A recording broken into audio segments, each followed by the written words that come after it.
아직 우리가 이 계시로 완전하게 새로워지지는 않아서 현상적으로 사탄에게 틈을 주는 부분이 있다 할지라도 하나님께서는 어둠을 다스릴 수 있는 권리를 그리스도를 통하여 합법적으로 우리에게 부여하셨습니다. 예수님께서는 하나님께서 하늘과 땅의 모든 권세를 내게 주셨고 마태복음 28장 18절 또한 내가 지옥과 사망의 열쇠들을 가졌다고 말씀하셨습니다. 계시록 1장 18절 우리는 그 모든 권세에 동참한 자가 되었습니다.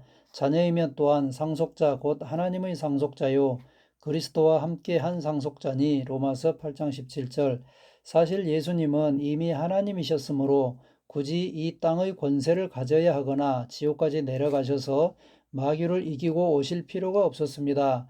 그러나 그분이 그렇게 하신 이유는 우리에게 그 권세를 주시기 위해서였습니다. 모든 값은 이미 치러졌습니다. 예수 그리스도께서 지옥과 사망을 완전히 이기고 부활하셨습니다. 그리고 우리도 이것을 믿고 받아들이기만 하면 예수님과 동일시됨으로 말미암아 그 완전한 승리와 부활에 동참하게 되고 이제 더는 마귀의 공격이나 방해에 영향받지 않게 됩니다.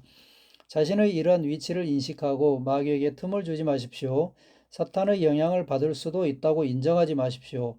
현상적으로 그런 일이 있다 하더라도 그것은 그리스도인의 온전한 삶의 모델이 아닙니다. 나는 흑암의 권세로부터 해방되었습니다. 라는 고백을 당신 것으로 삼으십시오. 당신의 심령을 이 진리로 환하게 비춤으로써 마귀의 속임수를 허용하지 마십시오. 누가복음 4장 18절 주의 영이 내게 임하시니 이는 가난한 자들에게 복음을 전하게 하시려고 내게 기름을 부으심이라. 그가 나를 보내셨으니 이는 마음이 상한 자를 치유케 하시며 포로들에게 구원을 선포하고 눈먼 자를 보게 하고 짓밟힌 자들을 해방시켜주고. 예수께서는 어둠의 권세에 사로잡혀 있던 포로들에게 구원을 선포하고 새 생명을 주시기 위하여 이 땅에 오셨습니다. 위의 골로새서 말씀에 건져내사와 마찬가지로 이 구절의 구원이라는 단어에도 deliver라는 영어 단어가 사용되었습니다. 이는 꺼내다, 구원하다, 구출하다라는 의미입니다. 즉 사탄의 권세에 대해서 우리가 현재 거하고 있는 상태가 이러하다는 것입니다. 예전에 한 성도분께서 몇 번의 접촉사고를 경험하신 후 운전에 대한 두려움을 갖게 되어 상담을 요청하셨던 적이 있습니다. 외출 전에 핸들을 잡고 기도했는데도 또 사고가 났다며 어떻게 하면 좋겠냐는 것이었습니다. 문제는 운전하기 전에 기도를 했느냐 안 했느냐가 아닙니다. 우리는 자꾸만 행위나 현상에 집중합니다. 중요한 것은 상황을 대하는 우리의 심령입니다. 이미 두려움의 발판을 내어주고 사고 안 당하려면 기도해야지 라는 마음으로 기도했다면 원하는 결과를 얻기가 어려울 것입니다. 우선 하나님 제발 지켜주세요. 사고가 안 나게 해주세요. 라는 고백을 버리십시오. 대신 보호를 약속하신 성경 구절을 취하여 지속적으로 고백하십시오. 가장 먼저 잘못된 생각과 두려움으로부터 벗어나는 것이 중요합니다. 그래야 믿음을 발휘할 수 있기 때문입니다. 내 안의 두려움을 제거하고 믿음을 세우기 위해서 바른 고백과 선포를 유지하십시오. 하나님께서 어떤 분이신지, 그리스도 안에서 내가 누구인지, 사탄이 왜 나를 해할 수 없는지에 대해 말씀으로부터 취하여 큰 소리로 선포하십시오. 그리고 드디어 그 고백이 내 심령의 온전한 표현이 될 때, 즉 심령에 믿음이 충만해져서 내가 하는 고백과 연합될 때 비로소 그것이 결과를 생산하는 진짜 믿음의 고백이 되는 것입니다. 결국 모든 것은 안에서부터 영에서부터 비롯됩니다. 우리의 중심인 영이 강건해지면 어떤 어려움이든지 능히 타개하고 벗어날 수 있습니다.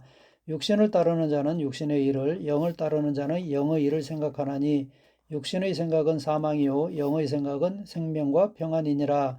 로마서 8장 5에서 6절. 둘 중 어느 쪽을 선택할지는 우리에게 달렸습니다. 말씀이 아니라 감정이나 이성으로만 상황을 해석하기 시작한다면 그것은 이미 육신의 문으로 발을 내딛는 것입니다.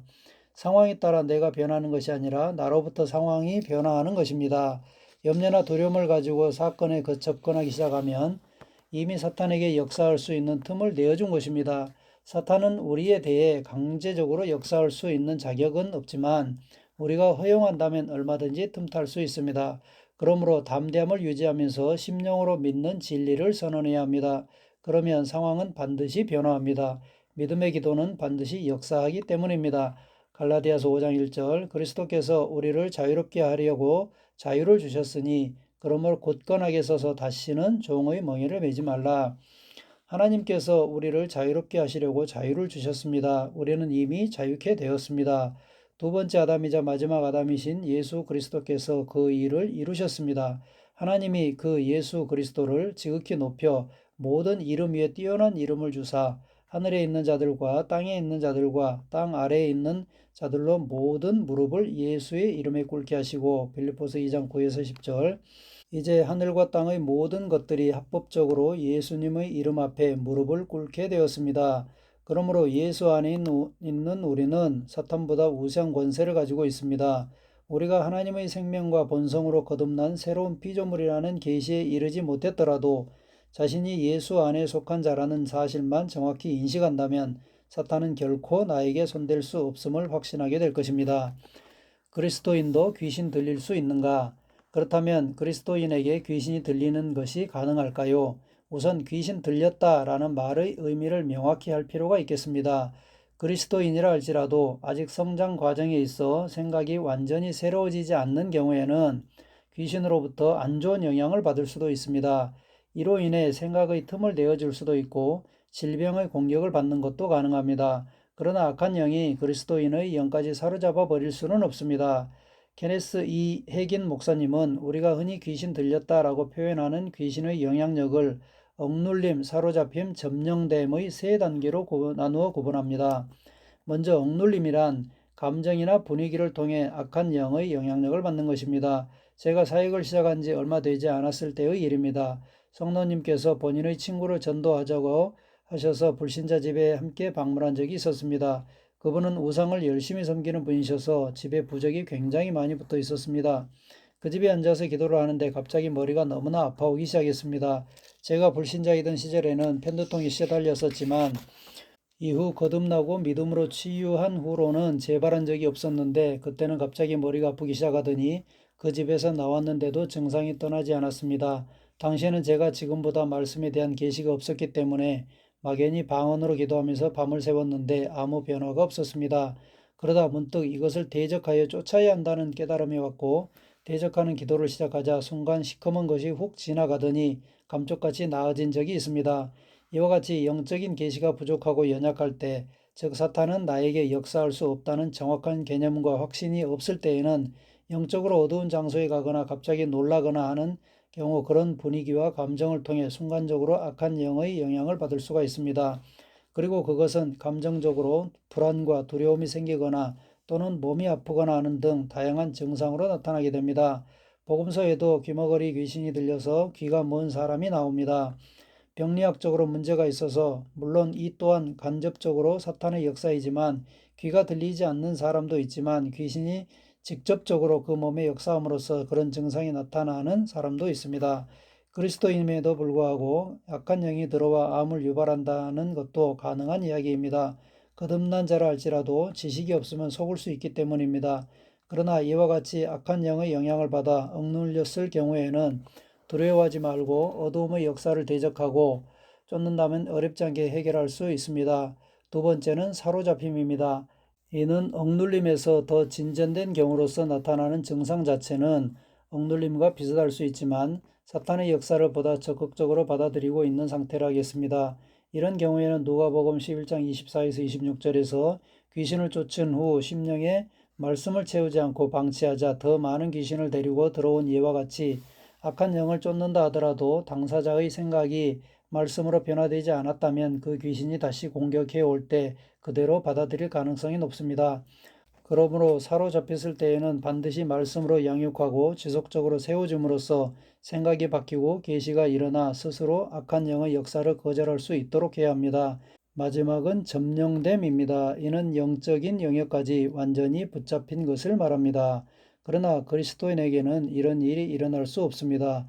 그리스도인도 생각이나 육체의 영역에서 사탄의 영향을 받을 수는 있지만 영은 예수 그리스도에게 속하든지 사탄에게 속하든지 둘 중 하나로서 양쪽 모두에게 동시에 속하는 일은 있을 수 없기 때문입니다. 성령과 악령은 공존할 수 없으므로 우리의 영에 귀신이 들어왔다면 이는 곧 성령이 없는 상태로서 이미 그리스도인이 아니라고 할 수 있습니다.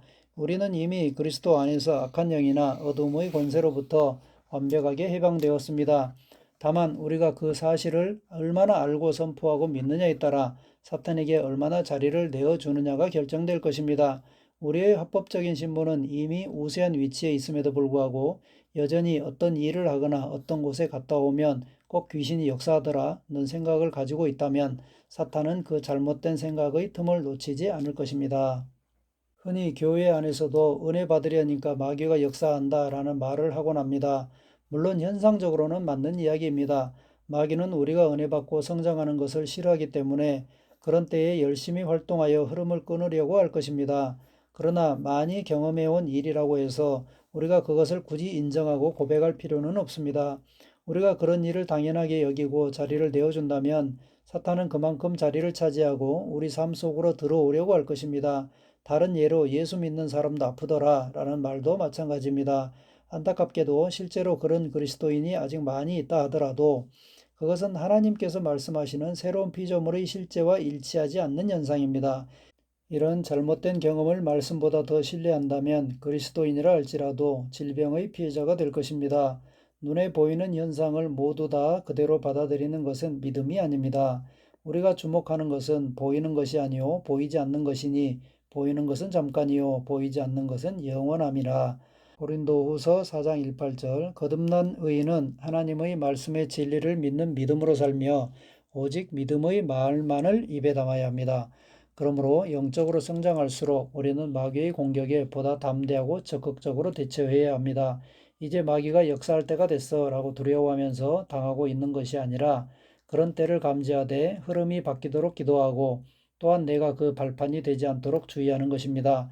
제가 목회를 하면서 겪어온 바로 교회가 다음 단계로 나아가기 위해 새로운 것을 도입하려고 하면 영적인 방해가 일어나는 것을 보게 됩니다. 처음부터 싹을 자르지 않으면 교회 가운데 더 큰 열매와 발전이 있을 것을 알기 때문에 사탄도 자신이 가진 제한된 병력을 총동원하여 전략을 구사하는 것입니다.